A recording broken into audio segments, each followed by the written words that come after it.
Thank you for tuning in to WDRB Media, the voice of the community. You are listening to Beyond the Barriers with Coach Cindy and Mayor Sherry. On the Beyond the Barriers radio show, we believe we have the power to change the trajectory of our economic, social, health, and education outcomes by removing barriers that lie within historically excluded communities through cooperative models. And our show sponsors is Sandhills Cooperation Association, located at 348 North Main Street, Troy, North Carolina, serving 5 counties: Montgomery, Randolph, Moore, Richmond, and Stanley County. Today we will discuss the critical topic of March into Wellness, navigating healthcare in historically excluded communities, with a focused exploration of substance abuse. We aim to shed light on the unique challenges faced by individuals in historically excluded communities and the barriers they encounter when seeking health care, particularly in the realm of substance abuse treatment. Join us as we navigate the intricate landscape of healthcare in historically excluded communities, striving to empower individuals to become advocates for their well-being. This episode aims to inspire positive change and encourage a more inclusive, cultural sensitive approach to healthcare in our collective pursuit of wellness.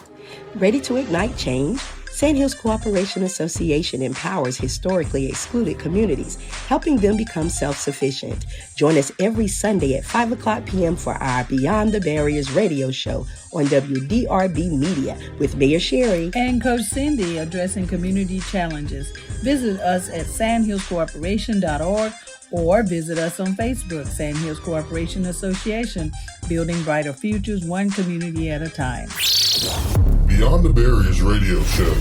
Hello, Coach Cindy. How are you today? I'm good, Mayor Sherry. How are you doing today? I am doing good. We are in March into Wellness. Yes. And we have been talking about health. The first one in the beginning of the month was pretty much focused on traditional medicine. Yes. What was the word? Do you remember the word that was used by Dr. Janisa? Atheopathic.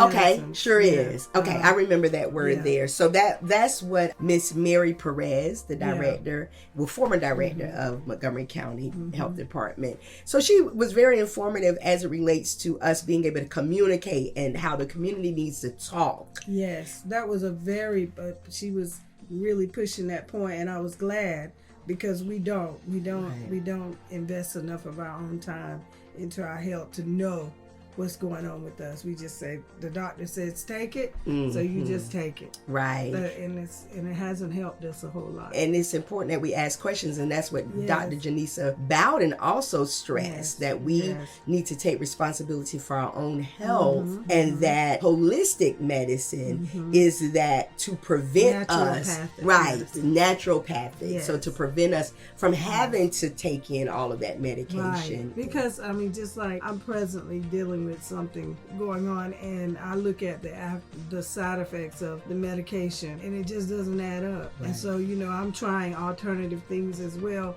to offset because I'm like, they tell you, oh yeah, take this now, it could kill you, but if it doesn't kill you, it'll make you well. So you're playing Russian roulette with your life. Yes. Yeah. And I think holistic medicines are something that the government should support, and they're not. Insurance companies don't cover those natural medicines. Right. And if the FDA doesn't approve it, then they don't pay for it. Wow. And so people who really want to I had to choose to take money that I would otherwise spend in a health program and do my own health program. So I spend about $80 a month on natural medicines so that I can keep my body going. Because if I pay for insurance, I still have to pay for prescriptions. You know what I'm saying? Right. So it comes down to the money game. Comes out every time. Like, can we afford to live? Affordability. As Americans, we say life, liberty, and the pursuit of happiness is the right of all people.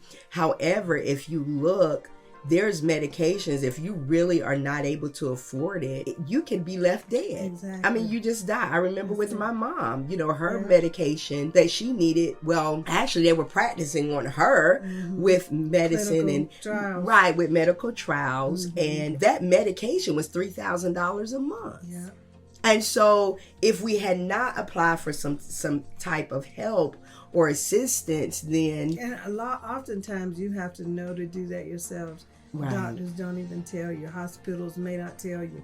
You have to go in, like she said, asking questions. right. Can I get some financial assistance with this? Because a lot of people don't, and those bills just get. And I'm gonna tell you that I know the government knows it's scammy, because on your credit, your medical bills are down at the very low. They don't really count on your credit score. Right. I mean, it counts, but when creditors come looking, that's not. If that's all you got on there, you good. Right. Because it's a scam. They're just literally taking money away. Insurance companies, pharmaceuticals are taking money out of the American pocket. They want to treat our sickness. Right. And so as we talk about today, we're talking about substance abuse, Yes. which is an epidemic, opioid epidemic, which is literally destroying communities, destroying Yes. families, and it all goes right back into March into Wellness. And as we look at navigating healthcare in historically excluded communities, how many types of resources do we actually see in our historically excluded communities as it relates to substance abuse? Because we're talking about like our physical bodies or so forth, but that portion of the substance abuse plays a huge part in the conditions and the healthcare of our Even community. the poverty levels. It In our does. community, it attributes to it. And our guest, Dr. Tawanda Matthews, you can tell she's very passionate about the work that she does, because what she understands is that whole person has to be dealt with. You can't just go in and just deal with one issue in that person's life.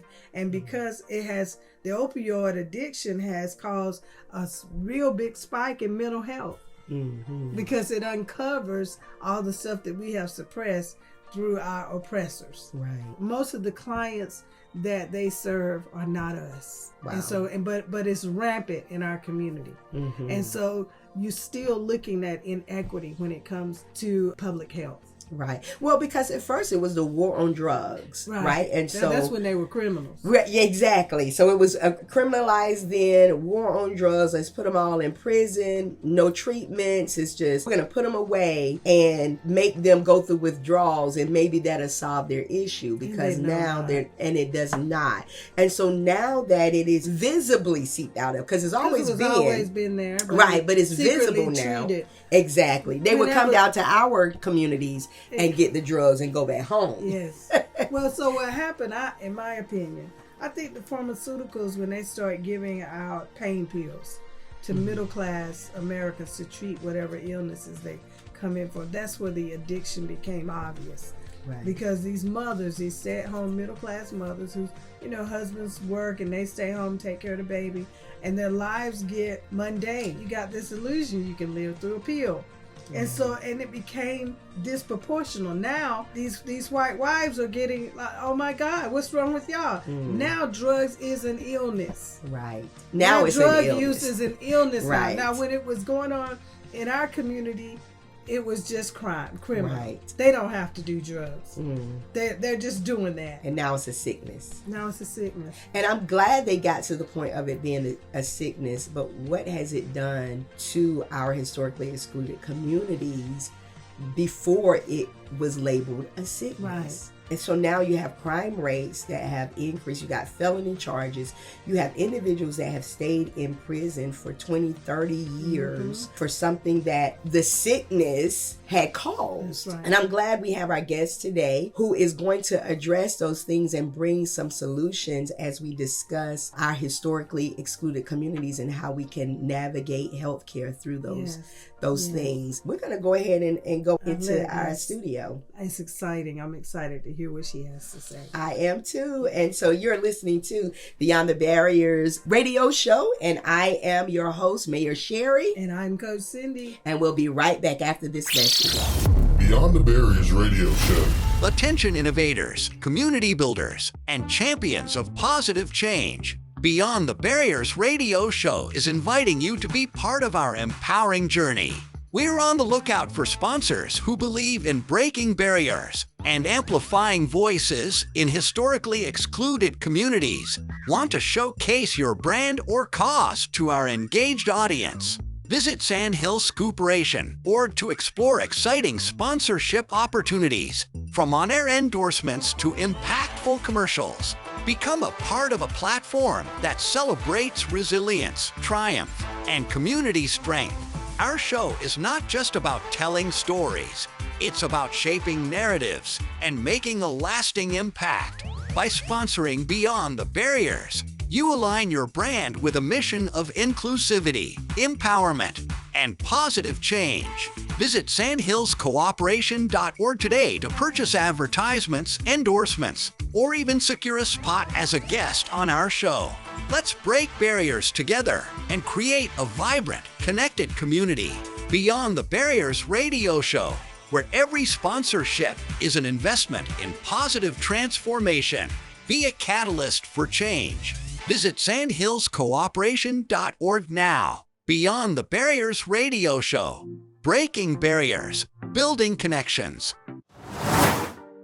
Hello, welcome to Beyond the Barriers radio show. I am your host, Mayor Sherry. And I'm Coach Cindy. And today in our studio, we have none other than Dr. Tawanda Matthews from Why Not Me Services. How are you today, Dr. Matthews? I am doing well. I hope you are. We are. We appreciate the work you are doing. Can you please introduce yourself and tell our listeners about the work that you do? Thank you so very much for this opportunity, first and foremost, just to be able, just to be live, to share with people in various places that I cannot make physical contact with, but the ears are able to hear throughout different cities and even states. Thank you so much for this opportunity and making it available. And I am Pastor Dr. Tawanda Matthews of Love Compass Outreach. I am a licensed, certified CADC substance abuse counselor of North Carolina. I also am a certified pastoral psychologist. I received that degree as well, with many other credentials as mental health, masters in mental health counseling as well. And also I sit on the board at Montgomery Community College as a trustee, as well sits on the board in regards to the Prevention Juvenile in Montgomery County. Just have a lot of experience in a lot of different areas with working in the community as a liaison and a whole lot of other areas. So I have access to a lot of things and people in the public that I am able to have access to be able to be effective. Well, it is definitely an honor and a privilege to have your expertise and insight on our topic, March into Wellness, where we are navigating healthcare in historically excluded communities. And we're focusing on that area of substance abuse. Why did you get in the field that you're in as it relates to mental health and substance abuse? Well, for years and years, I was a licensed cosmetologist, and I had my own salon, and I thought forever that what I would be doing is beautifying the looks of people by doing their hair. I got carpal tunnel in my hand and found myself dropping a hair dryer as I was doing individuals' hair.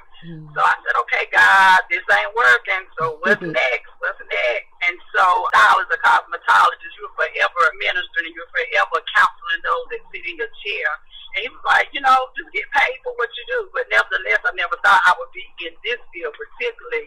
And so I just began to advance to get my degree in human services and my bachelor's in human services. And as I advanced to that final year of receiving my master's, I just heard him loud and clear. He said counseling, mental health counseling. And it went from there. And I tell you, it's not a mistake. It's God ordained. And so I'm just really appreciative that God has given me the privilege and the honor to be able to speak into the lives of people to make them whole in so many different capacities. In the field, I know you come across many different people from many walks of life that have found themselves either in a place where they are not able to handle certain situations. They may have been experiencing trauma in some type of arena or another. With all of the people that you come across, how are we dealing with these issues, and how should we deal with these issues? I really believe just dealing with addiction itself, that we're in a place in society that we really are still trying to figure out what to do, because it is a epidemic. And sometimes statistically, we don't see the longevity of the impact of what will occur. For instance, they put a title to opioid epidemic. They didn't see it coming. So when we don't see something coming, we're not prepared for it. So when suddenly it comes about, it's like we're trying to do everything trying to fix the problem.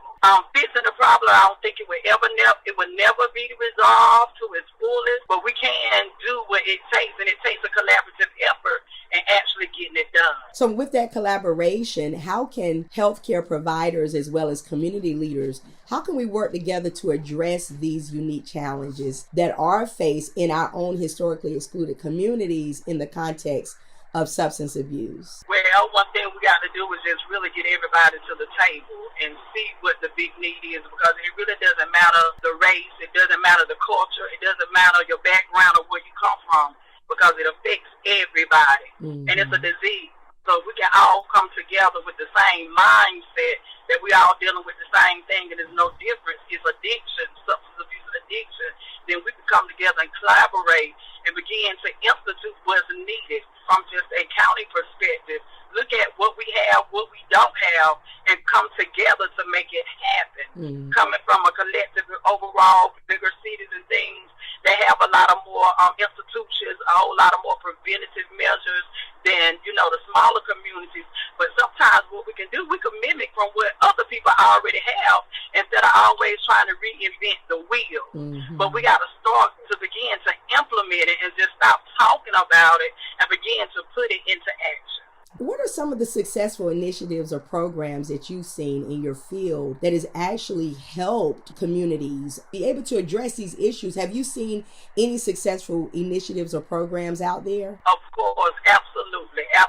I've seen a lot of success stories, a lot. I know whenever you're dealing with substance abuse, and sometimes it seems as if we're fighting a losing battle. But one thing for sure, you can't want something more than what the individual desires. But I really do believe if you come with the really empathetic love and the patience, just being patient. Because at the very beginning, you will get a lot of pushback because that's what they're used to. That's what they're familiar. But a lot of times when people see that you're not giving up on them and you're just not like somebody else that, hey, and just showing that authentic love to them and allowing them the space to actually to do the work that is needed. Because a lot of times we try to push too much on an individual at one time. And so we just got to meet them where they are. And sometimes it's feeding them, tablespoons at a time and not just automatically trying. Because if you give anybody too much at one time, even food in your stomach, you would get sick from it. And a lot of people begin to run.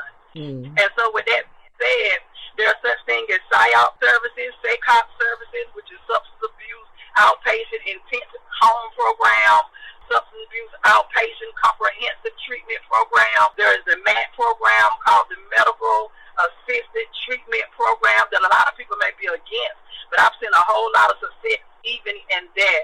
Long-term treatment facilities, more people are more prone to actually overcome addiction, and long-term, like from 9 to 12 months versus 21-day programs. I'm not saying it doesn't work. I'm not saying that, but just statistically shown and what I have worked with the individuals, because I've worked in all arenas, SACOP, MAP, individual counseling. I've done a portion of all of those, and I've seen return to really living in the streets homeless to become business owners. I've seen people come from where they have been just, their family have rejected them and have nothing to do with them, where the family has been reunited as a whole. And so I've seen people even with mental illness where they were suffering from schizophrenia or bipolar and addiction, where that was being self-medicated to treat the mental illness. Because sometimes it's as if, what do I do first? Which hatches first, the chicken or the egg, And so sometimes it's a matter of getting them prescribed the right medications so that they'll be able to effectively be able to do treatment with substance abuse. There have been a lot of success stories, but we do know they have to be willing to do the work. But we as substance abuse counselors have to be patient. We got to be able to have some temperance and some self-control even dealing with them as well. Because I'm telling you, the first thing I always deal with is pushback. But I just have to realize because we're changing their lives. And anytime change takes place, resistance comes first. You know, there's a lot of stigma behind mental health and substance abuse. In our communities, how can we combat those perceptions and get people to invest in their wellness? You know what? Nobody wants to say I got a problem. And that's the first stage in treatment is denial. You have the cycle of addiction, and the denial is the first. And after denial is pre-contemplation. What is pre-contemplation? I want to get help, but I'm not for sure if I want to. So it's just a thought. Pre-contemplation is the contemplation. I'm dialing the number to get the help, but you know, at this time I ain't calling back. And then there goes where I actually do dial the number, the action, and get the help that I need. And then it's the maintenance where I'm actually being able to work through the process of healing through addiction. And then after that is the maintaining. And so that's a process. And statistically it shows people go through that process at least 10 times before they actually get to the point where they actually, okay, I'm going to work this thing. But I would say one thing about it, if we're able to get the access to the treatment in the communities, just Montgomery County alone, we only have one place, which is at the hospital in Southern Pines, that is a detox facility. We're talking about one county with only a limited number of people that's able to be within that system. So number one, we got to actually get the people in the right places, the treatment facilities, to help. What I found is it takes people falling to rock bottom sometimes before they come to the realization, I got a problem. And a lot of times it's the families that is calling for the person that is addicted rather than themselves. And a lot of times it's them getting in trouble, them being on probation, them being in jail, them having court counselors in order for them to get the treatment that they need. Prior to that, that addiction has really taken them over. And I would say this, and I say it's a disease because it takes over your brain. There's a part of your brain called the endorphins, which is that pleasure system that's in your brain. And we talk about the dopamine. And it's just like you can have a love for your family. And you're like, how in the world this person get to this place? It's because no longer do the satisfaction of being with your family make you happy. It's like whenever you take this substance and you reach this high, your mind is continue want to go back to that.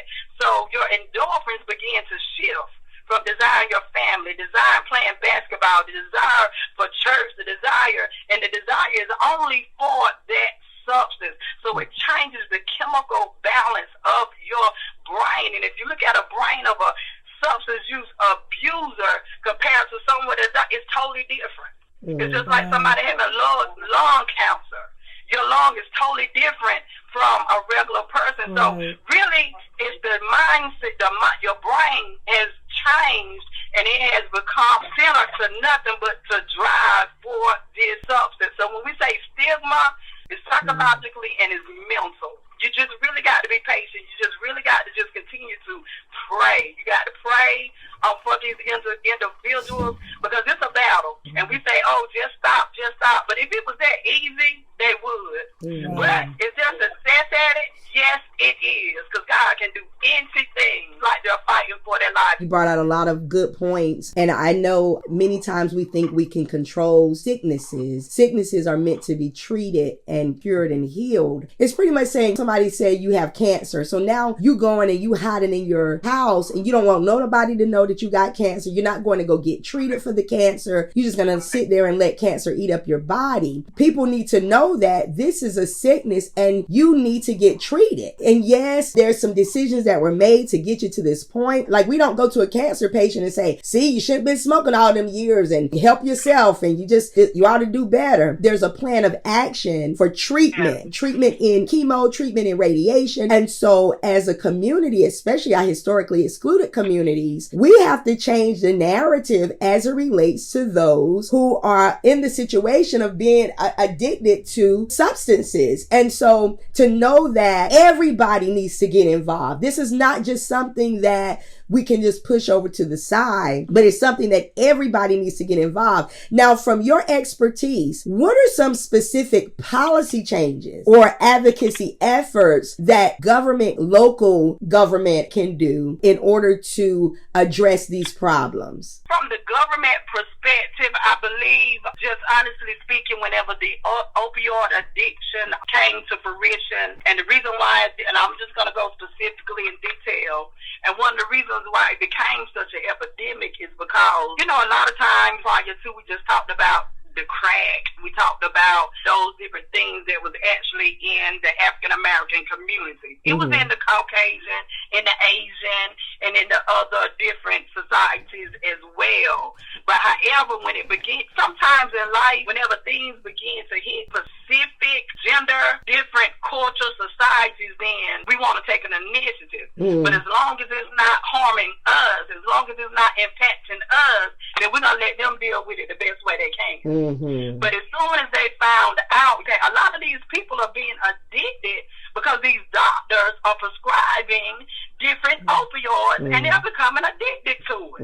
So when policies came down the line, now if you go to the doctor or if you get a teeth pull out, before they'll give you a prescription of medication of opioids for a whole week, they'll give you a 30-day supply. But now policy says I only can give a limited amount. And with that being said, most of the time if you go to the dentist now, they ain't giving you a prescription for anything because of the opioid addiction. Not only that, there are a lot of physicians that have been barred from actually prescribing medications because even after it came out, they continue to prescribe the medications after the state, and I can name people, but I'm not going to do that. And so they began to get barred and discontinue practicing because they were still illegally giving out medicines for money. Some of the other government things that have taken place as well, there was an opioid settlement that took place, and now in every county, all counties in the state of North Carolina has been given a certain amount of money, over millions, billions of dollars based upon this opioid settlement so that each county can distribute the money how they see fit based upon the need of the county, how it pertains to this opioid addiction. So the government has tried to do what they could in order to, or there are other things, and there's also some other supplements that's actually coming out, and there's a whole lot more grants that's coming out from the federal government as well as due to the opioid as well. So as far as the government, they are pushing out the funding for it, but at the end of the day, when the money hit the counties, what are they doing with the money? Are they actually really seeing the needs in the community and meeting the needs in the community, or are they just distributing it just according to just however they want to do it? So the government is doing a lot to try to prevent the opioid. I know a lot of money goes towards that MAT program as well. A lot of people is against the MAT program at the very beginning because I am a pastor. I was against it because at the very beginning I was like, you just need to be delivered. But just further just dealing with people, and if the MAT program, this is what it is. It's a program where people are prescribed Suboxone medication, Suboxone, buprenorphine, and now it's an injection that they can give as well that lasts longer, which is, for me, is really better because now they don't have to think about taking the pill themselves, but it actually causes them. And I know some people just one exchange for another. You can think how you want to think, but I'm telling you, from somebody from robbing, people from actually breaking into housing, to not owning your own business, to live function, to live normal. If that's what it works for some people, for them to live a civilized, normal life, so be it. My philosophy is to each its own. But again, the government, they are doing a lot of things, taking a whole lot of precautions to distribute it to the local entities to make strides and trying to develop the different things for substance. Beyond the Barriers Radio Show. After the break, we'll continue our discussion on March into Wellness, navigating healthcare in historically excluded communities with Dr. Tawanda Matthews, and we are focusing on the opioid epidemic. Are you feeling trapped by your past, struggling with self-esteem challenges, or facing unhealthy relationships? Meet Dr. Tawanda Matthews, clinical counselor at Why Not Me Services, LLC, and licensed clinical addiction specialist associate. She's here to help you break free. Introducing Talk Tech Therapy, where therapy meets technology. Online counseling with Dr. Matthews is easy and hassle-free. Say goodbye to traffic and waiting rooms. Connect with Dr. Matthews from the comfort of your own home through Doxy.me, a HIPAA-compliant platform. Your privacy is our priority. Each session is confidential and conducted by a licensed counselor under clinical supervision.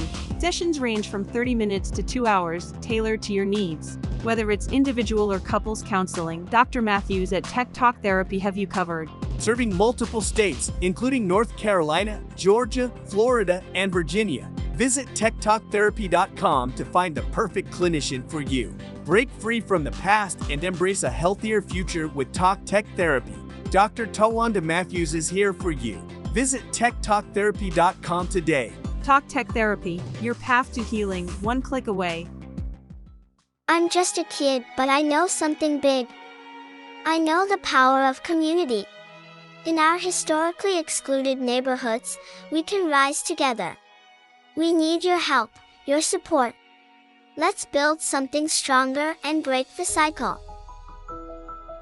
A better future is within reach, but we need you. Join hands, be the change. Together, we are a force. This is our community, our story. Will you be a part of it? Visit sandhillscooperation.org and become a part of the change. If you are just tuning in, we are discussing March into Wellness, Navigating Healthcare in Historically Excluded Communities. And joining us today in our studio is Dr. Tawanda Matthews, and we will be discussing the opioid epidemic in our historically excluded communities. So you're saying, like, with the MAT program, that's the medication assisted treatment program, right? Yeah. So with that medication assisted treatment, what they're doing is they are going to the doctor under doctor's orders and guidance, and they're given an alternative to the drug. And what it's doing is helping them to be able to be functionable, where they're not misusing those opioid drugs, but what they're doing is they're getting this medication assisted treatment so that they can live functioning lives. Absolutely. Not only is it from a doctor's, where they're getting from the doctor being drug tested, they're getting their physicals, but also they receive psychotherapy as well. So it's like it's all inclusive. Not only are they getting the medication to help them to abstain from abusing opioids, but they're actually getting psychotherapy. And the reason for psychotherapy, because MAT is not intended to be lifelong. A lot of people, they'd be like, I've been taking it for such and such, but it's not intended. The day that you start, we should have an end date. The day we start, we should be focusing on how we're going to actually psychologically keep you from continue being dependent upon this substance, as far as the Suboxone or either the buprenorphine that is actually within that injection or that pill form. So you get like 3 in 1. You get your physical help, because you got people that's using drugs, they ain't been to the doctor in years to get a physical. And come to find out, sometimes when they're going to the doctor, they have hepatitis C, which is really good now. And this came from the government as well. Prior to, there was no cure for hepatitis C, which we didn't know. But now, guess what? People that receive Medicaid now can get the treatment for hepatitis to be cured, and they can go through that process as well. Wow. So they can, their physical body, getting your physicals as you need to, getting your blood pressure checked, medical, being referred to the dentist, because a part of the psychotherapy as a physician is for you to be whole. I'm just not here for you for your substance. I want you to be made whole. And getting that psychotherapy, because it may be something more than substance. You may have trauma that happened in your life, and there go your psychotherapy to help you to assist. So even after you continue the program of MAT, you still have your psychotherapist that actually will help you through the process of maintaining your recovery, whether it's substance or mental. Is this the only way? No. But I just wanted to mention that because there's a lot of pushback on that program, but I've seen a whole lot of success services from it. Long-term treatment, it is good. The SACOT, and I would say that because you know what? You go every single day. Somebody that's using substances, you ain't got no job. So guess what? I need to do something with my time. Right. And so with my time, and we're talking about 4 to 5 hours a day that you spend in SACOT or SACOT. SACOT is 5 days a week, 4 hours. SACOT is at least 3 to 4 days a week. And so you're learning to know how to survive and to live again, not being self-reliant on that substance. And then you have your contact case management person that's there to help assist you with your physical needs. It's awesome if people are willing to work it. If they're willing, and they got to be patient with themselves. Because they may fall, they may use, and a lot of times people will beat themselves up. Ain't no use to me going because when I go, I'm going to flunk the drug test. But that's why you're here. Right. But no, you're not going to pass every test. Right. Not deliverance ain't automatic all the time. It's a process. That's my take on that. Who is holding the county accountable to make sure that those funds are distributed equitably across the different communities so that the historically excluded communities will have access to these things? Because I remember talking to a peer-to-peer supporter who said that most of his clients were not black people, but we do know that black people are suffering from opioid. I talked to a first health worker who said that they didn't think that opioids was an epidemic in the black community, but in fact it is. So who's holding the county accountable to make sure that our communities are being served? For somebody to say opioids is not in the black community, that's just like a slap in the face. I know. It is. It's everywhere. No one is exempt. No community is exempt at all. I would be embarrassed for a sentence to come out my mouth like that. That is somebody that really don't know what to say. Right. Telling they feel, and I would be embarrassed to say such a thing. I challenged her on the question because just because we don't consume it the same, maybe we didn't go to the doctor to get a prescription and got hooked on pain pills in that manner. Maybe it was passed in our community in another way, but it's still there. And I just wanted to know from her, why wasn't First Health serving people out of our excluded communities? That was her response, is that problem hasn't been in the black community. It's middle class white people is what she said. Wow. It's cheap. I will say this, if we just go by statistically, just from my experience working inside of the doctor's office, contracting with other people, one thing I can say is if we just go by statistics only, we really see the faces of Caucasians. Even just in my private practice alone and working in the different areas, more people that I do serve is Caucasian. And it's because really us as African Americans, we really have to be educated more and saying it's okay. It's like we're a type of people that we want to hide everything. Right. And so, and it saddens me that I'm serving outside of my race. I love everybody, you know, but I see the need in my community, but they're not willing to come forth to get what they need. And because of a lot of stigma, being an African American, we already deal with a whole lot. So I'm going to add this to my description. I'm going to add this. Right. And so I can understand, and it comes from,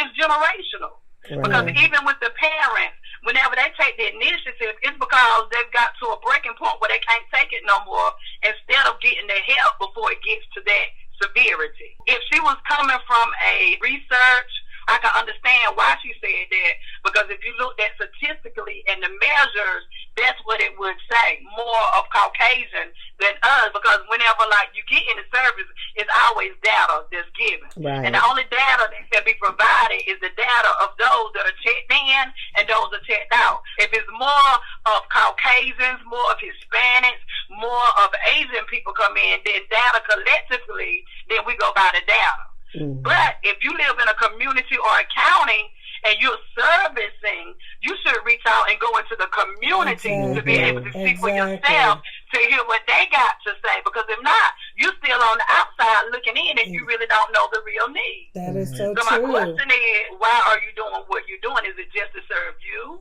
Or is it to serve the county as a whole? Is it to serve everybody versus just excluding some based upon just what I see on these statistics? Because the statistics ain't true. No, you can have a valid, invalid, and you can make statistics to say whatever you want to say. Exactly. That's right. You're so And right. you can do the research how you want it to actually to agree with your hypothesis. Right. Yeah. And so the one thing that we wanted to know is how can the collaboration with community organizations get access into our communities for the services for substance abuse? We're in here, so we know that it's happening, and we know that the opioid addiction is severely affecting our communities, yet we don't see the access to the programs or to the products that will help them overcome. You talked about some really good programs, but how are we going to connect them? Whenever it comes to connecting the dots, because there's such limited resources when it comes to, I'm talking inpatient treatment. I'm focusing on inpatient treatment right now because I have various people calling me. I have people that come that I serve as far as counseling them. And because of the limited of inpatient treatment, there's a waiting list. Everywhere you call, it's a waiting list. And then some of the requirements of getting in is detox. And so, again, Montgomery County only have one detox place, and it's only a limited amount of people. And so it's like, okay, I got to go to detox. That's the first fight. Right. And a lot of people don't get there unless they are inpatient involuntarily. You know, the biggest part is that you can get people there, but they cannot keep no one against their will. So if they say, I don't want to be here, then they have to release them. But outside of that, I would say there's one young lady I would tell you that's in Montgomery County, and I'm telling you, she has a heart for the people. And she goes into the communities. She actually gives out even the Narcan. What is a Narcan? That is something, if somebody's having an overdose, you give to them so they can come back. She goes in the Black community, Hispanic, everywhere. She don't limit herself. She not only does that, but she actually provides the information in the communities. So I can say, if we can collaborate and we go out in the communities just as this young lady is doing and let them know that we care, and if we could just reach, 5, we've done something. Right. You know, Right. because that one person is going to go back and say, this is how I overcame. Right. And so not only, and that's why my philosophy is changing generations one day at a time, because if we can make a difference in one person's life, then they'll go feed it and give it to somebody else. And so we sowing seeds. So just the community effort, and also what this young lady does, she goes into the prison, the jail, while they're incarcerated. So she's not waiting until they go back into the community, because we know what's in the community when they get there. So it's like getting to them before they go right back into society where they're just going to feed it to them. Because let me tell you, a drug dealer only wants the money. They're addicted just as the abuser is. They're addicted to money, and the other one is addicted to the substance. So it's a two-way thing. We not only need to help those that's using, but we need to help those that are addicted to the love of money. Right. We need to allow them to see that there's another way outside of doing it this way. Because what you're doing, you're killing a genocide of people. Their mental well-being is no better than theirs. It's not. So they both need help. They're codependent on each other. They need the money and they need the substance. So that's enablement. And an unhealthy, toxic, that's a relationship. It's unhealthy. Right. So we not only need the assistance to help the user, but the one is actually giving it to them. They're selling it to them. Right. And I know that ain't what you want to hear, but something is wrong with you.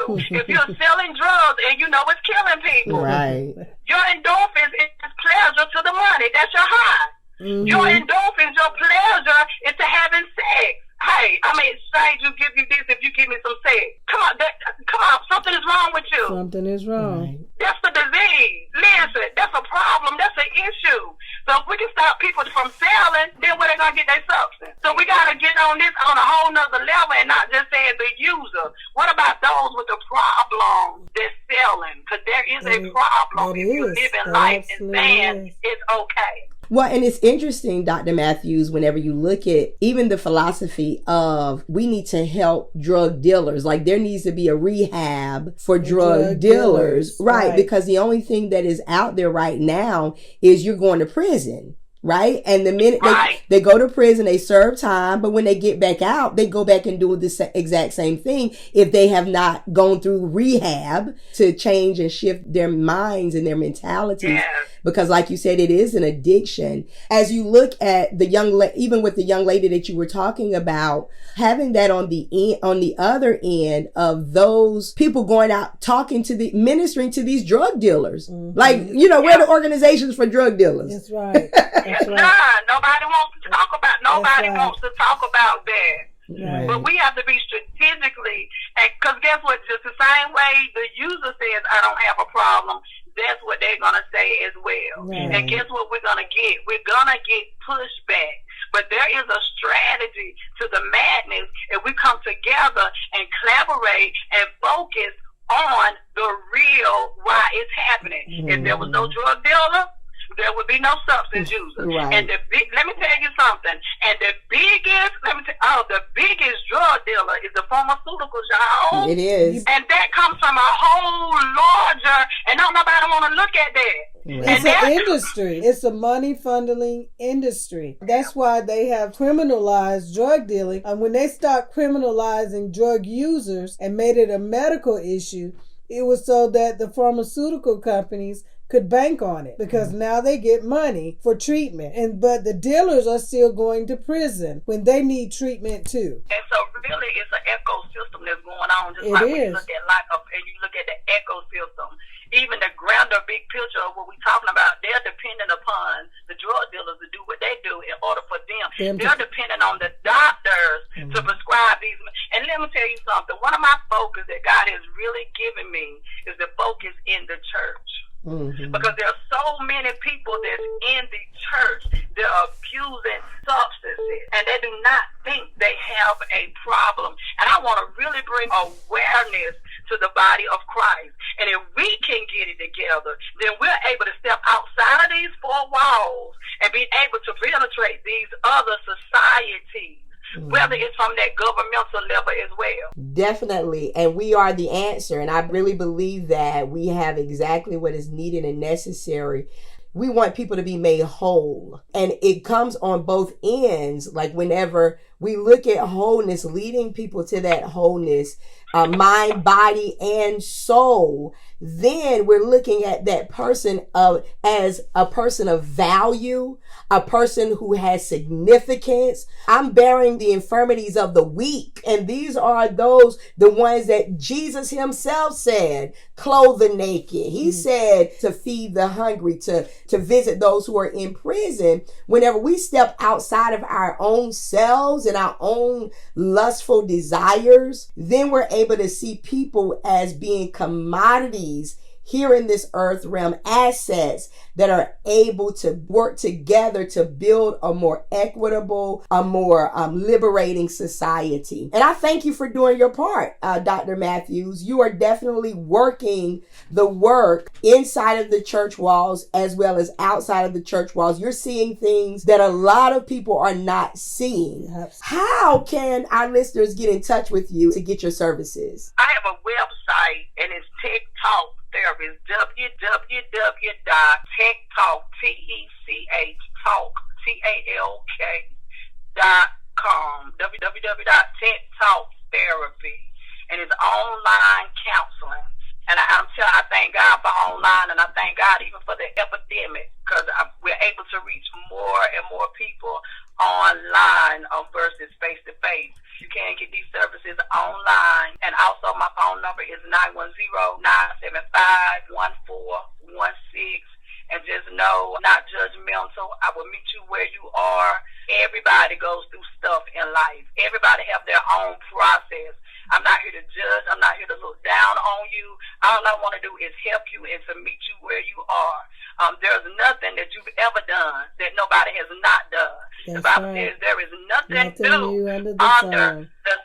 Amen. And if I can help you, then you'll be able to help somebody else. So we're in this thing together, changing generations one day at a time. Individual therapy, groups, family therapy, trauma, and couples, those are all of the services through your TED Talk Therapy, correct? Absolutely. Very good. But anything you want to leave with our listeners? I just want to say, if you're a family, if you're a mother, if you're a father, if you're a sister, or you're a brother of someone that's on substances, listen, I know it's frustrating. I know it is. But there is even help for you to be able to help assist you through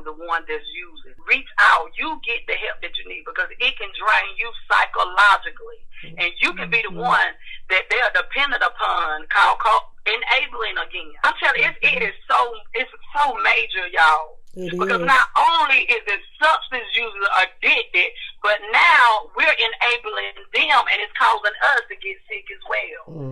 So it's a cycle. A whole family dynamic is like being destroyed. It's a cycle. You get help as well. Don't just say you, because you may be the one that's enabling them to actually to do what they do. And so just don't say the one that's using the help. If you get help, then you'll be able to help them more better.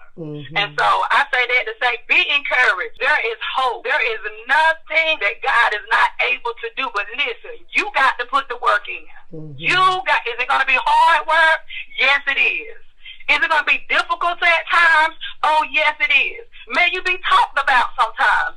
Yes, you will. But you got to put aside all of those things and think about your well-being. And not only your well-being, but your family as a whole as well. Because I'm going to tell you, one person can make a difference in the whole entire family. One person. Absolutely. I'm a living witness. I grew up from substance abuse. Once my mama made a change, the whole family dynamic changed. Awesome. You are the answer, and it starts with you. Let's stop blaming and look at yourself in the mirror and say, what can I do to get better to help the next? So thank you so much, Dr. Matthews, once again. We thank you for your contribution, your expertise in this matter, and just you taking the time to share what you have shared today. And I know that our listeners will have a greater awareness and will have all the tools that they need. Now, it's a choice that they have to make, whether or not they're going to act on it. But it's not going to get any better until we do something about it. And so thank you again for joining us on Beyond the Barriers radio show. And we will be right back after this message. Are you feeling trapped by your past, struggling with self-esteem challenges, or facing unhealthy relationships? Meet Dr. Tawanda Matthews, clinical counselor at Why Not Me Services, LLC, and licensed clinical addiction specialist associate. She's here to help you break free. Introducing Talk Tech Therapy, where therapy meets technology. Online counseling with Dr. Matthews is easy and hassle-free. Say goodbye to traffic and waiting rooms. Connect with Dr. Matthews from the comfort of your own home through Doxy.me, a HIPAA-compliant platform. Your privacy is our priority. Each session is confidential and conducted by a licensed counselor under clinical supervision. Sessions range from 30 minutes to 2 hours, tailored to your needs. Whether it's individual or couples counseling, Dr. Matthews at Tech Talk Therapy have you covered. Serving multiple states, including North Carolina, Georgia, Florida, and Virginia. Visit techtalktherapy.com to find the perfect clinician for you. Break free from the past and embrace a healthier future with Talk Tech Therapy. Dr. Tawanda Matthews is here for you. Visit techtalktherapy.com today. Talk Tech Therapy, your path to healing, one click away. Beyond the Barriers Nugget of Wisdom from Coach Cindy. Hi, this is Coach Cindy with your nugget of wisdom for the week. And today I will talk about words that contrast, but are often used synonymously. When they are misused, they can leave a person feeling powerless to create change. But when put in proper context, you will discover your ability to powerfully change the actual atmosphere around you. So let's get started. The words I'm talking about is patience and tolerance. Lots of people consider them to be the same. However, they are actually pretty opposite of each other. They both hold a position in our everyday actions. Here is how it works. Patience, in its true sense, has a purposeful outcome. It is one of the first named characters of love. So when patience is coupled in love, you will work to that expected end. So if we live out our patience and love, we will not only be an example of the wonderful things that life can produce, we will also compel others to experience that life. But when we are only tolerant of the things that are not born out of love, we become unaccountable to forge change in the world that is around us. It causes us not to expect anything other than what we see. But wisdom tells us to live a life patiently in love, because it has the power to manifest not only what you expect, but what others expect as well. So today, let's practice patience as we love. Beyond the Barriers Nugget of Wisdom from Coach Cindy. Beyond the Barriers radio show.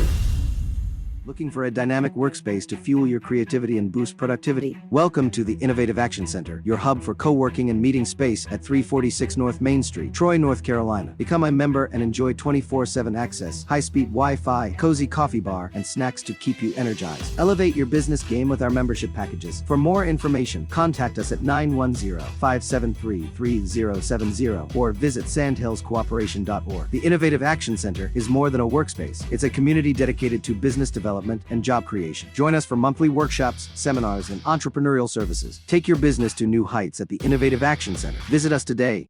Attention innovators, community builders, and champions of positive change. Beyond the Barriers radio show is inviting you to be part of our empowering journey. We're on the lookout for sponsors who believe in breaking barriers and amplifying voices in historically excluded communities. Want to showcase your brand or cause to our engaged audience? Visit Sandhills Cooperation Board to explore exciting sponsorship opportunities, from on-air endorsements to impactful commercials. Become a part of a platform that celebrates resilience, triumph, and community strength. Our show is not just about telling stories. It's about shaping narratives and making a lasting impact. By sponsoring Beyond the Barriers, you align your brand with a mission of inclusivity, empowerment, and positive change. Visit sandhillscooperation.org today to purchase advertisements, endorsements, or even secure a spot as a guest on our show. Let's break barriers together and create a vibrant, connected community. Beyond the Barriers radio show, where every sponsorship is an investment in positive transformation. Be a catalyst for change. Visit sandhillscooperation.org now. Beyond the Barriers radio show, breaking barriers, building connections.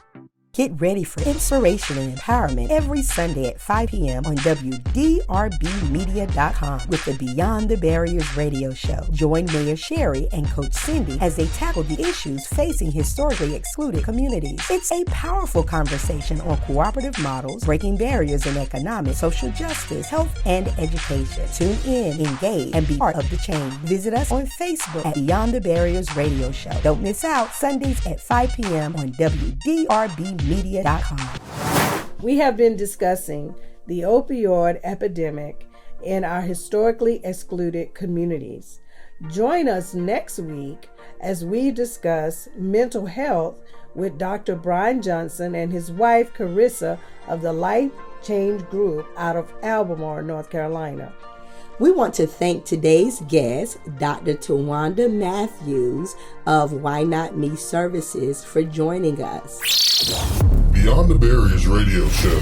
Thank you everyone for tuning in. Continue to tune in every Sunday at 5 o'clock p.m. Please listen live 24/7 by going to WDRBmedia.com and click on the Listen Live tab. Also, if you want to be a guest on the show or want free advertising, call us at 910-573-3070 or email us at sandhillscooperation@gmail.com. Connect with us on social media at Sandhills Cooperation Association, also at Beyond the Barriers Radio Show. You've been listening to Beyond the Barriers Radio Show, and we are your hosts, Mayor Sherry and Coach Cindy on WDRB Media, the voice of the community, for double the information and inspiration. Sowing seeds of change, breaking barriers, and transforming lives. That's what we do at Beyond the Barriers. Until next week, continue to be blessed. Beyond the Barriers radio show.